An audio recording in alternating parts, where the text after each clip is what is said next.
All right, you got it. It's a hot topic out there, isn't it? It's a hot topic. That's right. Kelsey Mitchell, Indiana Fever. They want to sign her, they want to keep her. But at the same time, is that what Mitchell wants to do? We'll get into it. We'll talk about it. And we'll figure out where does it all start and where's it end. And here's where I'm going with this, folks, because a couple things I saw come out. And first of all, I want to thank you for tuning in. Thank you for the comments. We're always going to get back on that at the end of the day. We'll discuss the comments of what's going on. Now, here's the deal I'm talking about. We're talking about Kelsey Mitchell, right? And at the end of the day, okay, everybody wants Kelsey Mitchell to stay and play for the Indiana Fever, right? And which is rightfully so. I could see that. But the question is, does Kelsey Mitchell want to do that? Because Mitchell has played for the Indiana Fever. And there's no doubt about it. And folks, there's a lot of things that happen when movement. I was thinking about today. I sat down in the NBA Summer League and I talked to Elton Brand, right? We sat down, we talked for 20 minutes, right? He's detailing out, what the performance, how you look at players that come out of a program, what does the program do, how does the player relate that, and when you get to talking about general managers, right? So you got Amy saying, "Hey, you know what? No problem. We want to sign Mitchell, but what are you going to sign her to, right? Because you got a lockout year, right? Nobody knows how much money you're going to be able to make, right? And at the end of the day, the real question to me, and I kind of I looked at every Fever game. I looked at every Fever. The first 8 were really rough. But the question is, this is the true question with Kelsey Mitchell, because not only am I looking at it, there's other WNBA GMs looking at it, right? Because we don't know the value. We don't have a value. And if you're telling me, okay, Kelsey Mitchell's worth $250,000, but as one of the fans came in and said, well, you know what? She's getting paid $4.4 million, okay, overseas, right? So this thing here is now about, okay, stop, wait, look, and let's understand what is the value, okay, the true value of Kelsey Mitchell, because that value cannot be defined unless it's actually going to hit the stacks and it's going to make some things change, right? So you got a new coach, and here's the funny thing, right? I saw something, and I watch him all the time. Hey, John, man, Liquidator, man, way to get it in. He brings it up because the son, everybody's looking like, man, this is strange. I looked at 2 or 3 channels, and there were a couple of them, and they're dialed into the Indiana Fever, and they were like, this is spooky. This is spooky. What happened, right? But the Connecticut Sun cleaned it up, right? They're saying, hey, you know what? We had to do a buyout. Okay, well, it would have been real easy for everybody to say, hey, Indiana Fever buys out. Okay, Stephanie White's contract, she's now going to be with the Fever. That's how easy that is, right? But at the end of the day, it's water under the bridge, really. And when you look at it, you got to say to yourself, where does it start and where does it end, right? Because Mitchell is a really, really good player, right? And you got options, right? And what do I mean by options, right? You got Rennie Howard, right? So you look at Rennie Howard. Rennie Howard is a big time player, 24 years old, right? So you got to look at that and say, well, all right. Because when you look at how the players play, and nobody really went to Mitchell and say, hey, Mitchell, how do you feel about playing combo guard, right? So you got Kelsey Mitchell. You're like, hey, how do you feel? How do you really feel about playing the combo spot, right? How do you like it? Do you enjoy it? Because at the end of the day, Mitchell is just showing what Mitchell can do. Mitchell makes a lot of tough shots. Okay, Mitchell made a lot of plays. So the quick question is, if the Indiana Fever didn't have Kelsey Mitchell, how many games would the Indiana Fever had won?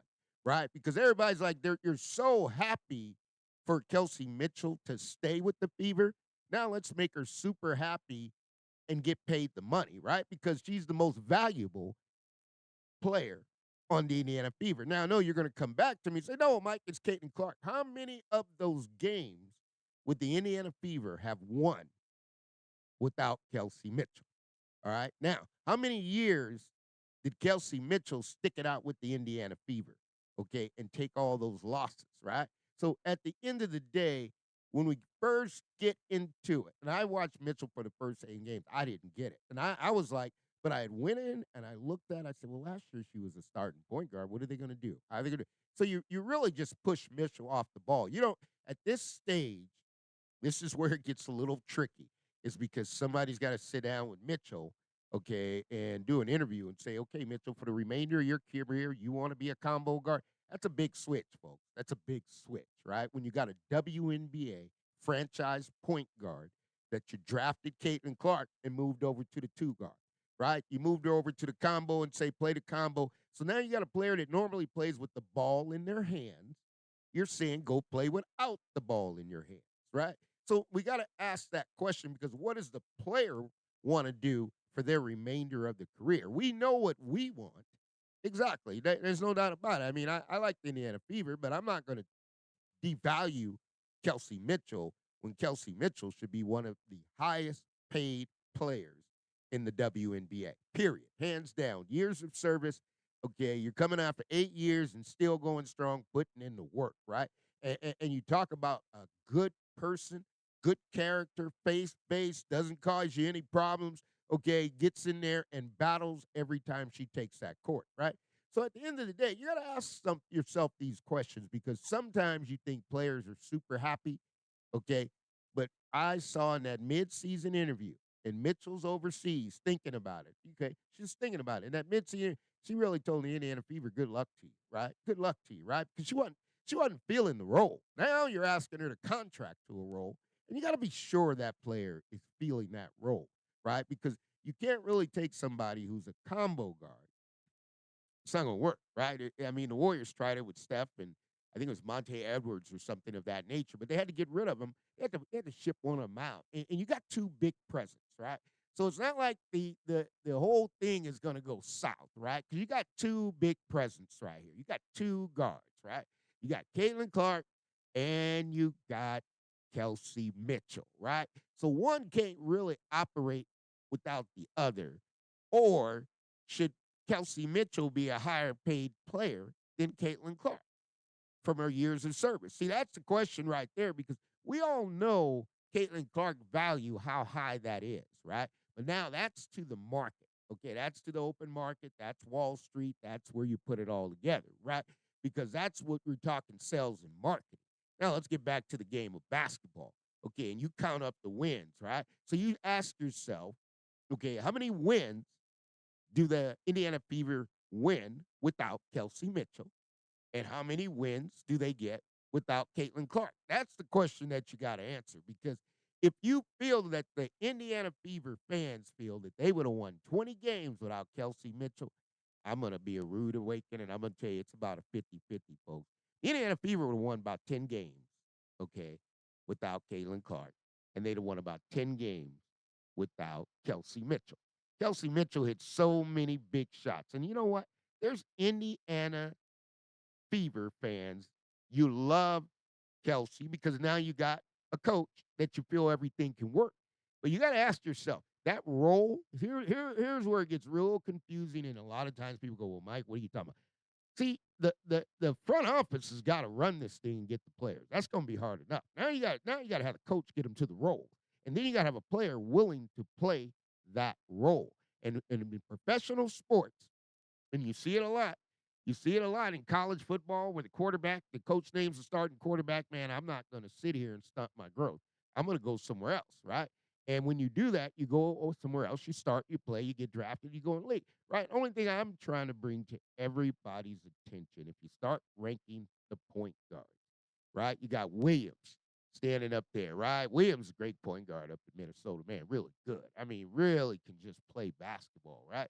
So you got to look at the value of point guards, right? Because here's what CaitlinClark just did.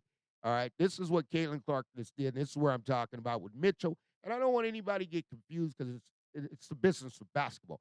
The point guard value because of CaitlinClark just went up.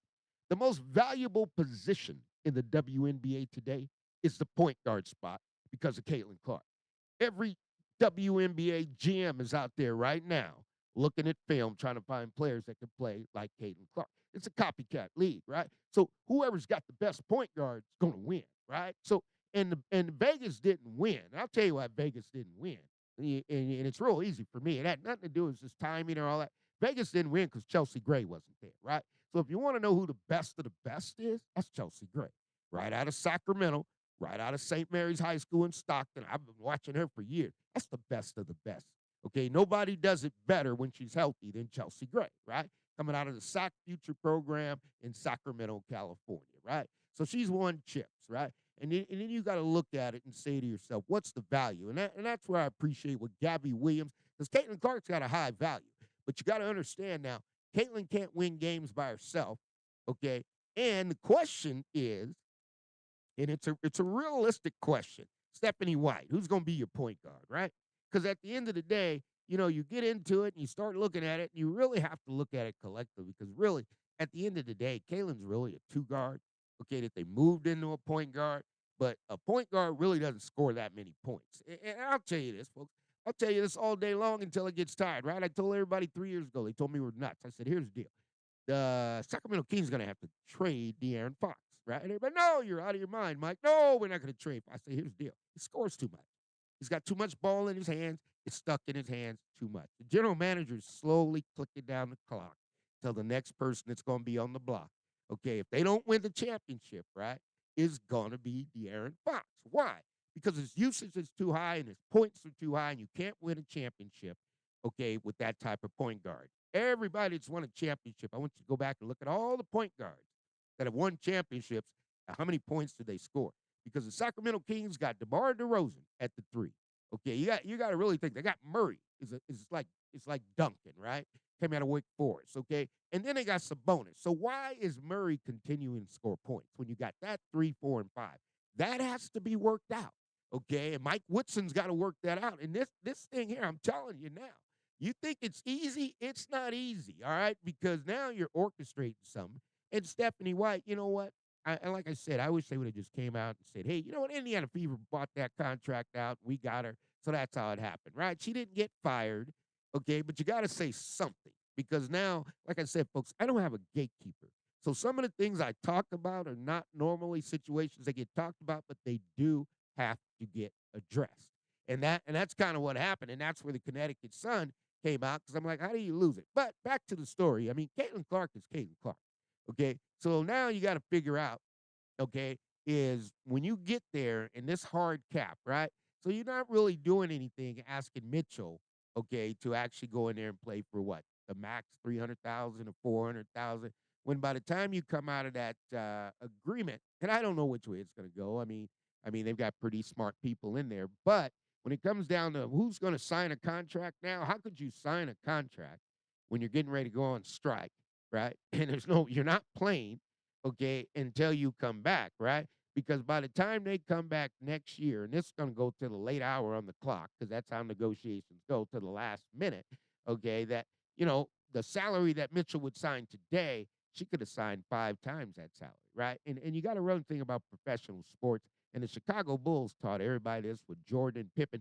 You don't you don't rip up contracts. If that's your contract, that's what you're playing for. You don't like it, tough, right?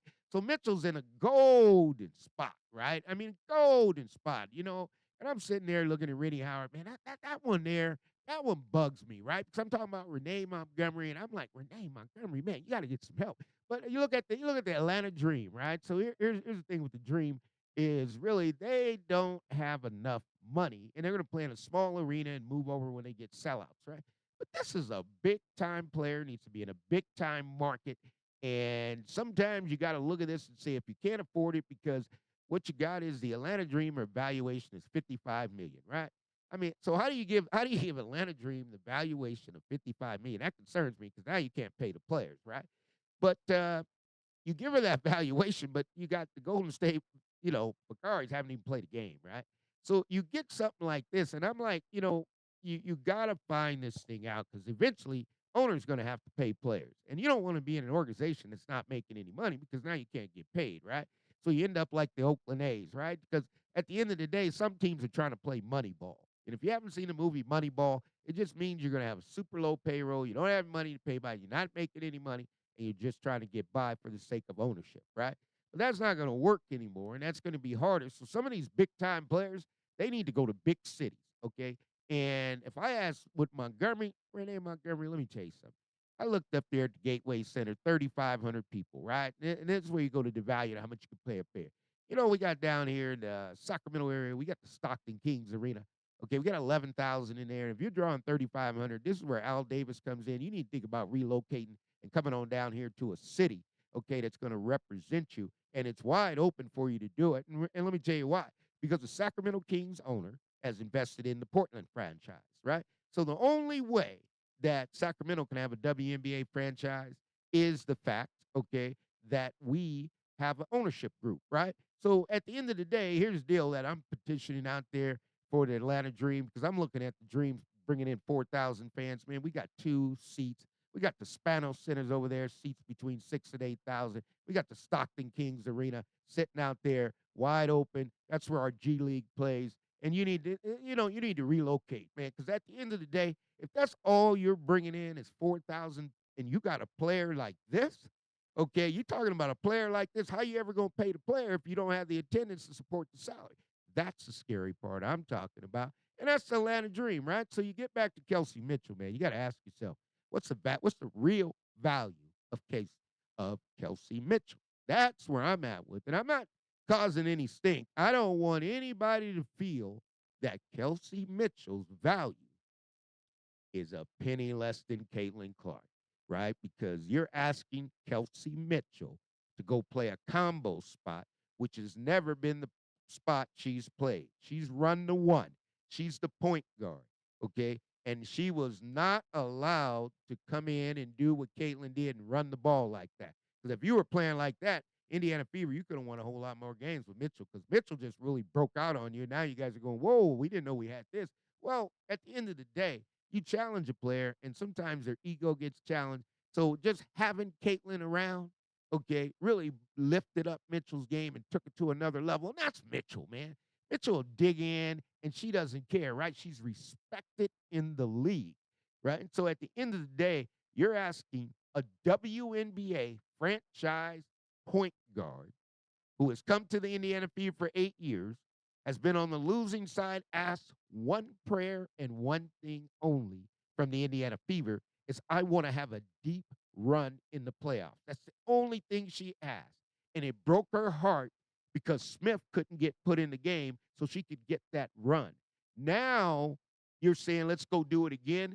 You have to really be cautious of understanding Mitchell's feeling because she is faith-based.